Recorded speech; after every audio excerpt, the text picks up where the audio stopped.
Hi, welcome back. We got a great review for you today. We're going to be looking at the Aposonic R22 DVR, but better than that, we're going to do a full commercial installation, show you from the very beginning how to decide where to put cameras and how to hook up the very complicated heart of the system, the DVR itself, how it works, and how to actually do all of the programming. All of this can be found in writing in a white paper we've been producing at boxco.com/security.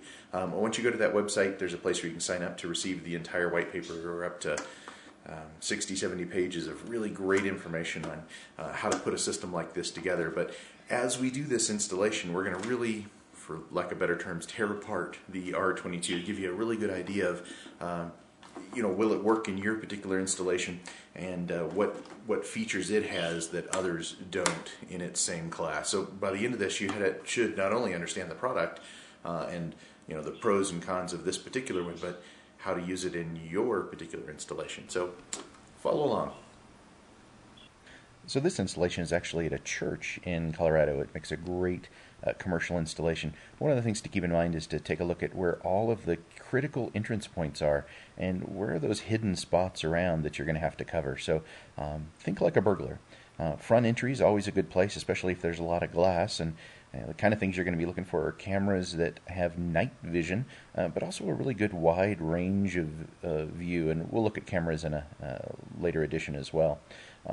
A good hallway is a great place to cover, especially if there's one place that covers 2 or 3 different directions that somebody would need to travel, to do harm in a particular facility, especially if you're trying to monitor something valuable, like, for instance, printers or things sitting out on a table.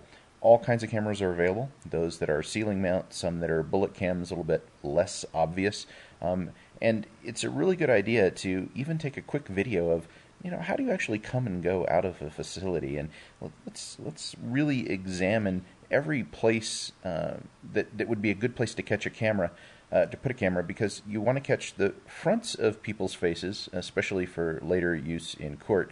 Back of their heads does no good. So make sure that what you choose has good night vision and infrared capability, especially so that these things will work not just during the daytime. So let's talk about the DVR itself. Obviously, it needs to be in a secure location, as close as possible to all the different cameras, so wiring is simple.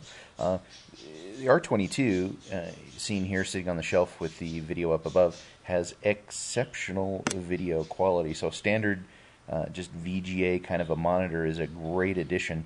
All of the controls can be brought up by mouse, by remote control, or the front panel. So you can use this 9-channel display to get things basically set up. And then once you get the cameras installed, obviously the first step is to go to each camera one by one, make sure that you have it properly focused and aimed for your particular application.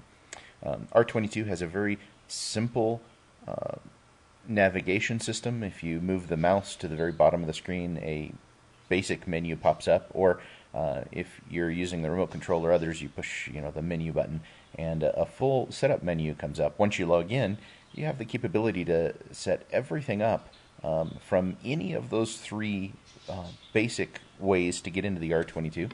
But the beauty of this particular system is it's completely controlled as well by a web interface. Just point any web browser to the IP address that the one thing you have to manually set up, or it's easiest to manually set up, is that IP address. And once you do that, you can actually set everything else up over the web, meaning you can go sit at a comfortable desk instead of wherever you happen to have stashed the particular DVR. So let's take a look at the most popular feature, motion detection, and that's where you want the DVR to record when it sees motion in a particular area. Here's a scene of a hallway, and you may not want it to record up there next to the double doors because there's too much activity. So just go to the main menu, choose the camera settings, and then you'll see motion detection settings, and then it comes up with a really simple grid screen, and it's really straightforward on the R22. You just highlight the section you don't want to pay attention to and press enter. Then when you go back to a live screen, it'll show you that it's detecting motion and actually record to the DVR hard drive. Here's an example of playing back an event. You go to the event screen, choose an event from the menu, and it actually shows it by date and time, so you can see any individual coming or going or motion on screen during that particular period of time. You can set up how far in advance it records and how far afterwards it records as well, to really capture what you want out of each motion event. One quick item to note is the DVR itself does not come with a hard drive unless you specify it that way, but it's a very simple SATA interface, so grab your own off the shelf or order it with it, and just insert the hard drive in, plug the SATA connector in, and you're done. Perhaps one of the most important things is being able to view that video from anywhere in your facility, whether it's commercial or home, being able to view that on screen at all the TVs in the home, and the box system enables that. So a very simple connection from video out, or splitting off any one of the cameras if you only want one, and inserting that into a box system allows you to view that everywhere in the house. So let's summarize the R22 itself and how it works in a typical application.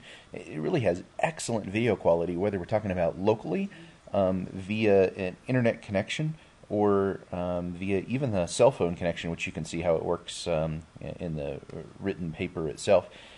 Has full remote access and control capability, so you can do everything from a connected computer.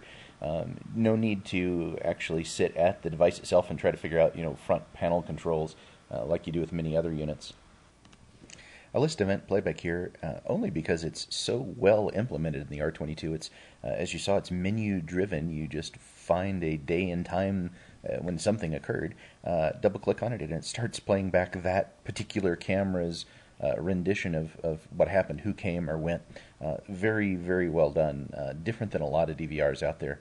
Very good user interface as well. This is very important because you don't touch this very often. This is something you're only going to go back to if something bad happens, and it needs to be very intuitive, very easy to understand without having to read the user manual. Again, the R22 really excels there. And, of course, cost is a big issue. Keeping it under that $300 mark, well under it, by the way, is an absolutely spectacular thing with the kind of features that are available. Don't forget that the entire review with the big white paper and all the details and how you set it up and a lot of little tips and tricks is available on the website at boxco.com/security. Thanks. This is David.